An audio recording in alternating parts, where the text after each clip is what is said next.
Jeremy Kyle on Drive. Thanks for tuning into the home of free speech and common sense. Now, many years ago, when this young lady decided to take her first foray into news broadcasting, I gave her the leg up because she's a wonderful. Forget Peter Carball, that old has-been. Alicia Fitzgerald, political correspondent, unattached and looking for a gig with a new man. Good afternoon.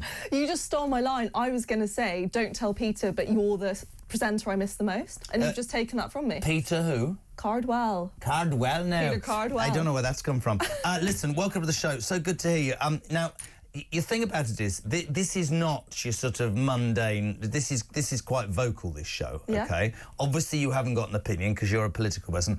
I don't really give a damn about inflation dropping by from 2.6 to 2.5%. Does anybody give a toss, really? Well, it's not really big enough to impact anyone. No one's going to suddenly say, oh, amazing, I can now afford to go on. They're not going to say that Rachel from accounts, or Richard III, as I call her, is actually any good at her job. We're still screwed, is what we're essentially saying. Yeah, kind of. But what we can talk about is the Chagos Islands, because yet again, Mr. Flip-Flop Starmer has ditched attempts to get this Chagos deal signed before Donald Trump becomes the 47th president of the United States on, of course, Monday. Now, it's interesting because I mean, I've had problems with this government from day one. David Lammy, the Foreign Secretary, famously came out and said, the green climate emergency problems are far greater than what's happening in the Middle East, because he's an idiot. But Chagos is a massively important strategic base for the Americans and the British, and Starmer initially wanted to give it away whilst also giving Mauritius 9 billion quid.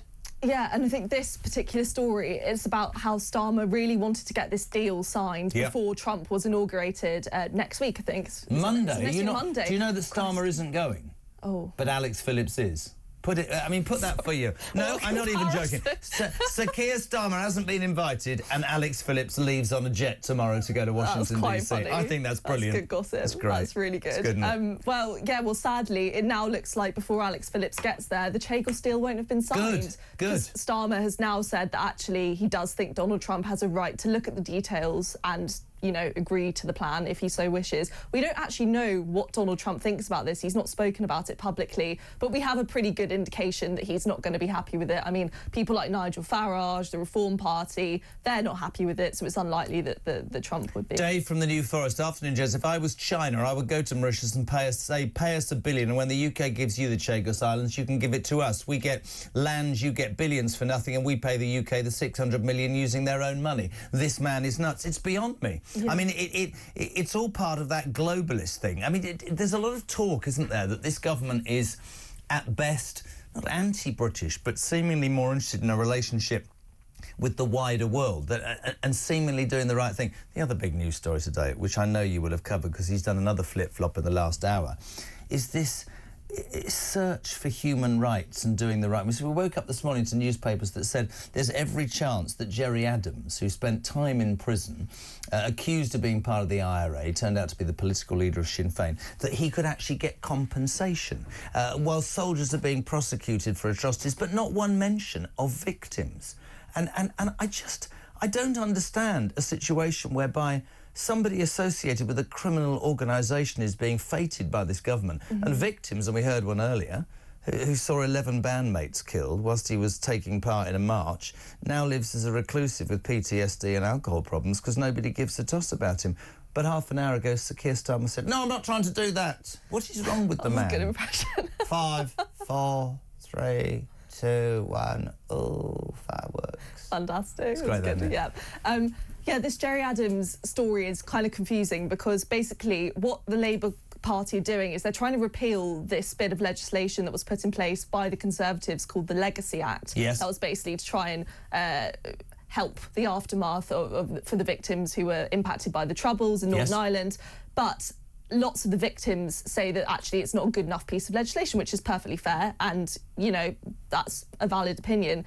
Labour want to repeal that legislation and are repealing that legislation so they can replace it with their own laws. But the trouble is in getting rid of that, it also gets rid of this clause that would mean that Gerry Adams can't get any compensation. So there's now a high risk that if they get rid of this law completely to replace it, Gerry Adams could end up with a six-figure payout. So you do a job where you're close to these politicians. Some would call you a political nerd, right? Oh, God. Explain to me, mate, right? We get back a long way. Explain to me how if you're a politician, even seemingly as thick as Sir Keir Starmer, you don't have somebody or some mechanism that says to you, if you do what you think you're going to do under the guise of helping victims who, by the way, don't feel they're being helped, you're going to allow somebody like Gerry Adams to claim inflation compensation. How do you think that makes you look? Well, I think Keir Starmer is now saying as well that he's going to now try and make sure he does everything he possibly can so that Gerry Adams doesn't get that money. But it's quite difficult to get rid of a whole law and make one exception for one person. I mean, there's a reason that that's not easy. It's really, really difficult. And then he's not very good at making decisions, though, is he? I mean, yesterday, money for old rope, pennies from heaven for this show, this station. The anti-corruption minister had to resign because she's under investigation in Bangladesh, where her aunt was Prime Minister, for corruption. I mean, you couldn't make this up. And, of course, this was a government that came to power saying very, very vocally for months and months and months, and we worked together on this, and they were saying, this is a different type of government, it's for the people, it's not job doing that voice again. It's not jobs for the boys, and yet 3 people have gone already. Sue Gray, that ridiculous red-headed idiot that gave the Louise Haigh. I mean, she's never going to be seen again, is she? She gave her mates in the railways 800 million and disappeared, and now Shulik Sadeem. What do you think of his judgment, seriously, as a political commentator? Well, I think your last point is the key one. I think the reason why this is so infuriating for people is that Labour made such a big deal about Tory sleaze, Tory corruption, you know, all of these secret things happening behind closed doors and the public not knowing what was going on. And they made such a big thing out of that. And they kind of promised when they came into power that that would not be something that existed in their party. So the trouble is when these things do crop up in a similar way to as they did during the Conservative rule, I suppose, it just looks a little bit hypocritical. I think it makes people extra angry when you've been on a bit of a moral high ground, I suppose, and then you do this. But that Ming Vase philosophy that he undoubtedly followed during the election campaign, where he said nothing of any substance, and I also just sort of going through what's happened in the last few hours with you, a few days, is I think that's why that YouGov poll is so interesting, because I believe that for the first time, probably in political history in this country, we are moving away from that two-party system, and I think that reform, whether you like it or loathe it, as people will let us know their opinions, I think they're now a creditable third party, and I think that I think people have seen the lies. think they've seen the ups and the downs. I think they've seen the Tories destroy themselves. The Tories are in trouble because I don't think they'll be forgiven for a long, long time. But for me, I can't believe, and you're much younger than me, but in your lifetime, have you ever known a Prime Minister after 25 weeks be this unpopular? Liz Truss. Yeah. We have had a bad run recently. I mean, Liz Truss was Liz Truss, wasn't she? But actually, she's fated in America. They think she was the best thing ever to happen to the United Kingdom. But I feel it's like I look at Rachel Thieves, and she looks out of the depth.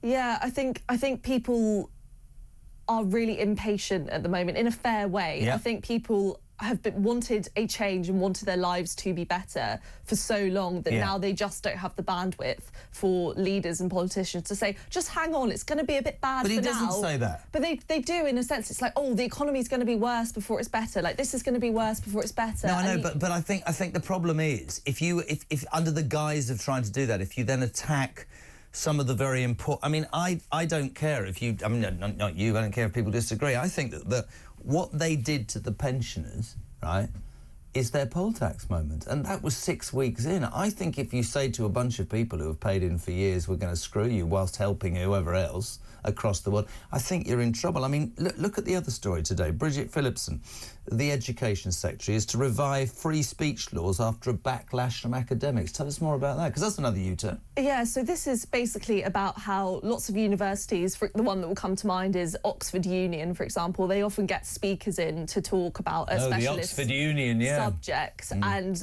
that can range on any side of the political spectrum. It can be about various things, and there have been times where they've invited what you'd maybe call a controversial speaker in, and people have got really annoyed about it. So then there were all of these back and forths whilst the Conservatives were in power about, do we put a ban on this? Do we ban people who are controversial? And then they actually said, no, that would hinder free speech. So they put this law in place to mean that universities couldn't just ban someone if they didn't agree with their politics. Right, it's called a democracy. Well, and also lots of people who were pro having these speakers would say, well, like, these are really clever students. They can make their own judgment up about a speaker. You know, you don't need to be spoon-fed opinions. So Labour then decided to get rid of that. They wanted to basically slow pause that legislation that would protect free speech, because they were worried that people like Holocaust deniers, for example, could sue universities if they didn't let them speak there, which was possible. But now they're actually reviving the legislation because they've had so much backlash from unis saying that it's limited their speakers. Peter Carball's never coming on the show again. You are now a regular. Sum up for me in 2 sentences what you make of the first 6 months of Sir Keir Starmer's government. Has it only been 6 months? Seems that. There you go. That's my sum up. That's your line. Alicia Fitzgerald, thank you very much.